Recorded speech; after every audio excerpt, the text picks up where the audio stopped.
Mic check 1 2 1 2. It's the Y2K Collector, and it's really hard to believe that the first quarter of 2024 is already in the books. We're done, and we're getting ready to move into the second quarter of the year. And so I wanted to make a quick video just to talk about some of the things that happened during the first quarter.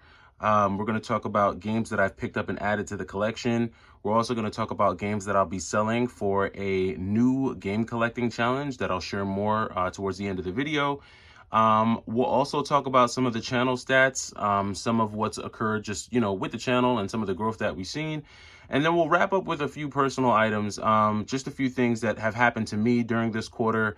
And again, just a little bit more information on the game collecting challenge. The stack that you're looking at here is part of what we'll be using for that challenge, but we'll get to that more later in the video. So we're gonna just talk about some of the amazing pickups that I was able to get during the first quarter of the year. And in the video that I come out with for this weekend, I'll talk more in detail and have a much better and more formal breakdown. But I figured I'd just kind of share some of this with you, and then we'll talk about some other things. So for the first quarter of 2024, was able to get my hands on a few good things. We'll start off with a few GameStop pickups. The first was Bomberman, or Super Bomberman 2 for the Super Nintendo, authentic, pretty good condition.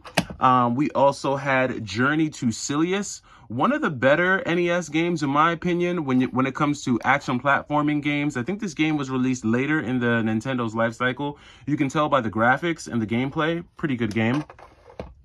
A few GameStop pickups during GameStop's 4 for $40 of games that are under 20 each.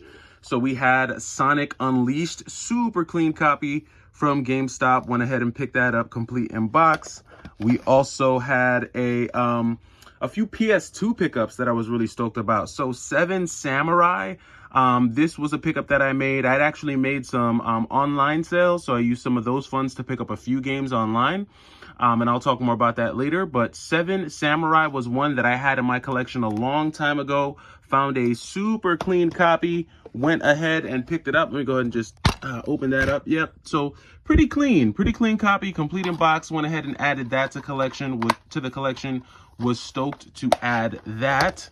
Then also picked up a really clean copy of Maximo Army of Zen. This is another one that I had in the collection previously, but wound up selling it when I did a big PS2 sell-off earlier in the year. So Maximo Army of Zen, got a really good deal on that one. Got that for $8.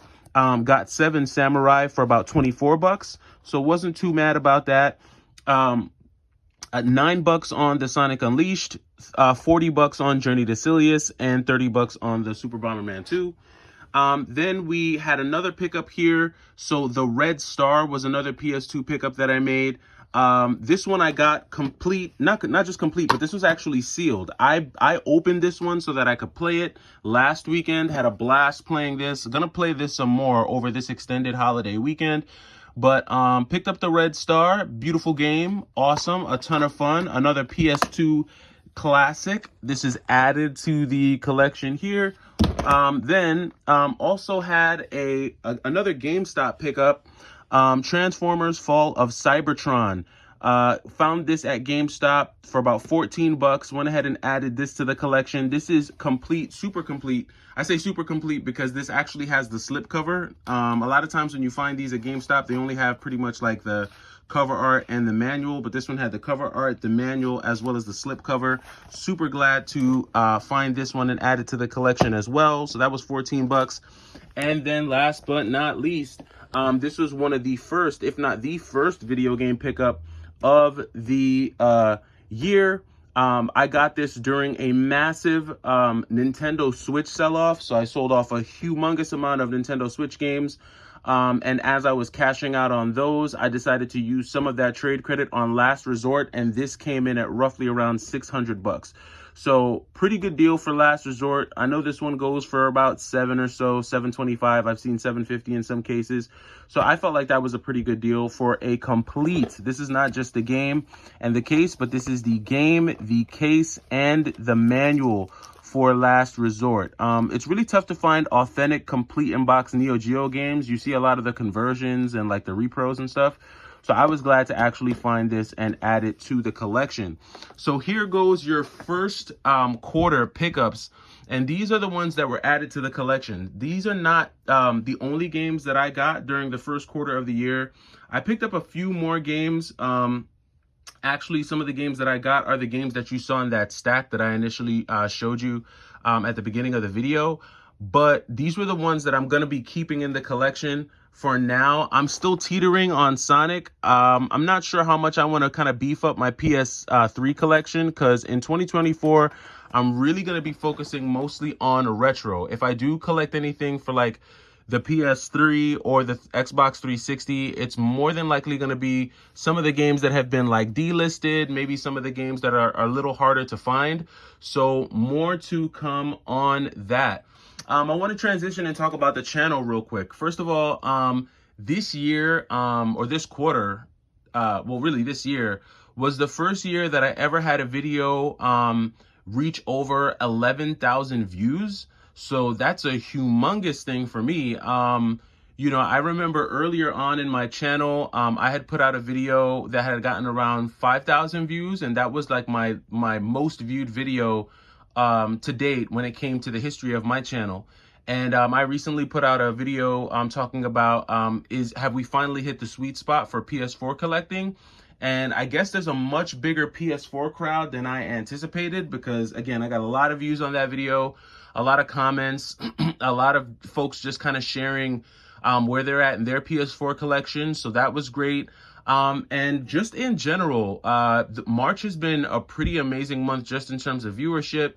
There's been a lot of engagement with the community. So we're building a community over here, you know, and we're not the only community. I'm definitely not one of those channels that's like, you know, my gaming community is the community. No, we're a community amongst communities, right? And I think it's just been great just seeing the interaction.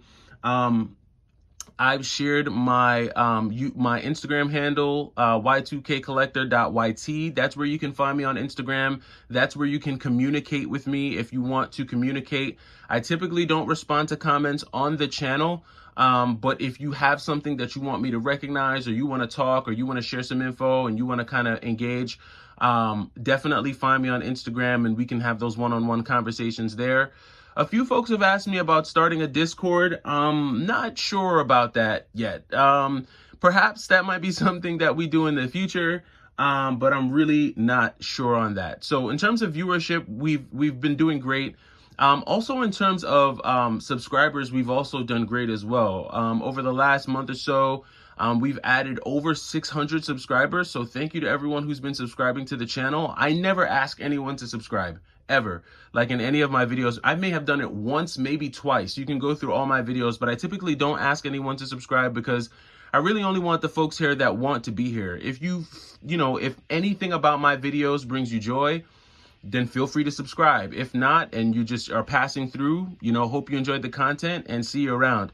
But this is a subscribe at your own risk channel, right? So anyone who's been subscribing over the last month or so, just a huge thank you to you, and just appreciate the engagement for sure. And then we're just going to transition off with some personal stuff. So the beginning of the year, and even coming out of last year, was just rough on a personal level. Took some losses, had some deaths in the family. And January and February were very hard months.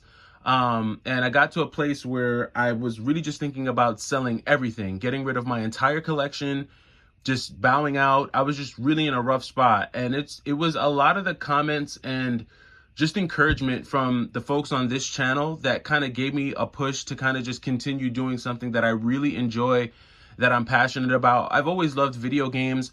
I'm not the most diehard video game scholar. I don't have all the facts. I'm not like, you know, Game Genie. You know, there are so many other channels that are just where, you know, you have true gaming scholars on YouTube, folks who have really studied it and just really know a lot about just all types of video games.